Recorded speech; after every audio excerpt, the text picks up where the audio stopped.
Maligayang pagbisita at pagbabalik po sa ating munting channel. Narito na po, ang karugtong ng ating istorya. Ika-320 na kabanata. Ang gangster. Isa lang ang nasa isipan ni Alex, si Debbie ay hindi pwedeng mamatay. Kung mamamatay ito, ang mundo niya ay guguho. Dahil dito, inilipat niya ang kanyang internal power kay Debbie, nang walang pag-aalinlangan. Sa makatuwid ibibigay niya ang buhay niya dito. Sa pagsalin ng internal power ni Alex, ang mukha ni Debbie ay naging makulay at nagsimulang mas maging masigla. Pero alam niya na ito ay pansamantalang lunas. Upang malunasan ito ng permanente, kailangan nilang maghanap ng makakapigil sa pagkalat ng lason sa katawan nito. Mr. Alex gumana. Ang paghinga ni Debbie ay naging banayad na. Masayang wika ni Celeste. Pero si Alex ay napagod. Hindi na kaya ng kanyang katawan ang magpatuloy sa pagsasalin ng internal power. Habang dahan-daang naalis ang kanyang kamay, ang kanyang katawan ay sobrang hinat na dahilan ng kanyang pag-collapse. Sa kabutihang palad, si Luna ay nasuportahan siya. Kung hindi, siya ay bumagsak. Mr. Alex, kailangan mong humiga at magpahinga. Tinulungan ni Celeste na ihiga si Alex sa tabi ni Debbie. Silang dalawa ay nakahiga.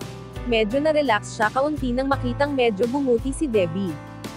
Masyado siyang maraming nagamit na physical strength, at mabilis siyang nakatulog. Si Celeste ay nakatanggap ng tawag mula sa Moon Palace. Celeste, parating na ba kayo dito? Sinabi ng gang leader na hindi raw siya natatakot sa bagong pinuno. Sinabi rin niya na pupunta siya dito, upang hulihin siya, at gawing tagasunod.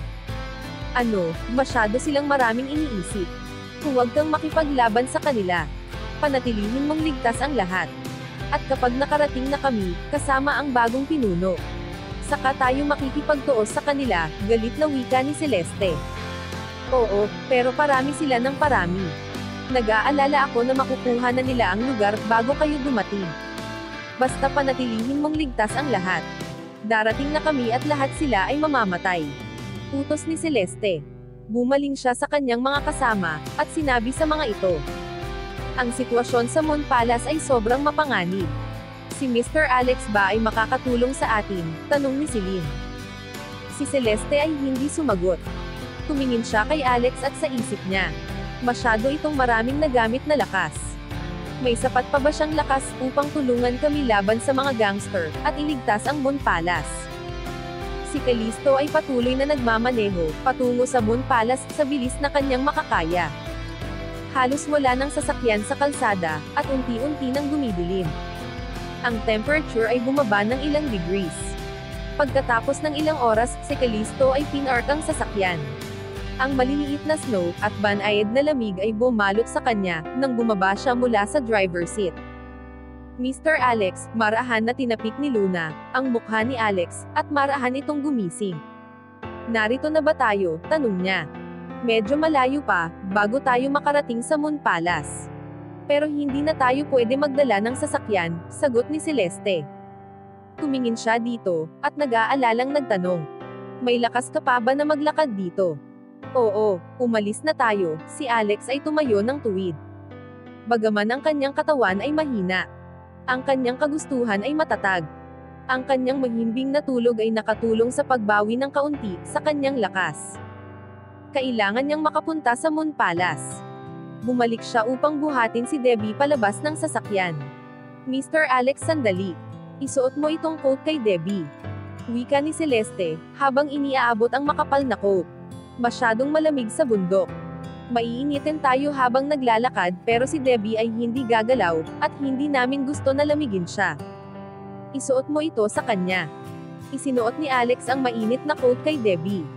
Binalot niya ito, na parang sleeping bag, at saka binuhat palabas ng sasakyan.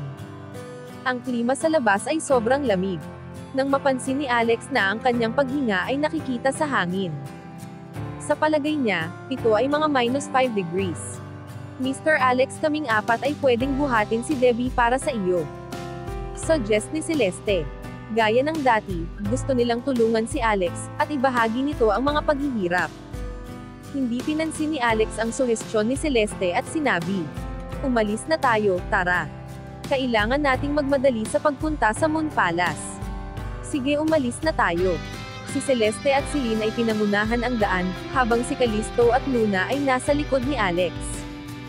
Silang lima ay naglakad ng mabilis, at hindi nakaramdam ng masyadong lamig. Pagkatapos maglakad ng mahigit 1 oras, nakita nila ang maliwanag na ilaw sa malayo. Itinuro ni Celeste ito at sinabi, "Mr. Alex, ayon ang aming palasyo." Habang papalapit sila, nagsimula silang makakita ng mga patay na katawan sa kanilang dinaraanan. Ang katawan ay parehong mga miyembro ng gang at babae mula sa Moon Society. Ang 4 na Moon Girls ay nauunawaan ang isa't isa sa pagiging balisa. Gusto nilang magmadali pumunta sa Moon Palace upang patayin ang mga gangsters. Nang ilang daang yarda na lang ang layo nila mula dito, nakakita sila ng grupo ng mga tao sa harapang pintuan. Ito ay mga gang members, at ilang libo ang mga ito. Pagkatapos ay napansin nila na ang mga gangster ay pinapalibutan ng ilan daang mga babae mula sa Moon Society. Ang isang miyembro ng Moon Girls ay sinabi sa isang gang leader, "Blaze, binabalaan kita, ang pinuno ng Moon Palace ay pabalik na. Huwag kayong maglalakas ng loob sa sakupin ang aming lugar, at huwag makipagsapalaran sa kanyang pagganti. Naiisip mo ba kung gaano kalaki ang inyong parusa?" Ang pangalan ng babae ay Phoebe Akers, at siya ang pansamantalang naiwang in charge nang umalis ang 4 na Moon Maiden sa palasyo. Isang middle-aged na lalaki ang nakatayo, at matalim na nakatingin sa kanyang harapan, na nanunuyo. "Phoebe, sinabi mo ilang oras ang nakalipas. At naibigay ko na sa iyo ang aking sagot. Dahil ikaw ay may makakalimuting memorya. Sasagutin kita muli. Ito ay si Blaze Quinn, ang leader ng Blood Sacrifice. Ang pinakamalaki sa 3 gang na nananakop. Siya ay kilala na walang awa, at makapangyarihan." Tumingin siya kay Phoebe, at kalmadong sinabi, "Hanggang ngayon iginagalang pa rin namin ang inyong grupo, at hayaan kayong maging payapa. Pero hindi ako komportable sa sitwasyon. Ang inyong huling pinuno ay sobrang makapangyarihan. Gayunpaman, alam namin, na hindi namin masasakop ng matagumpay, habang narito siya. Pero hindi kami titigil sa pagbabantay ng oras, at paghihintay ng aming oras. Nang madiskubre ko na wala siya dito, sikreto kong tinawagan ng ibang mga gang.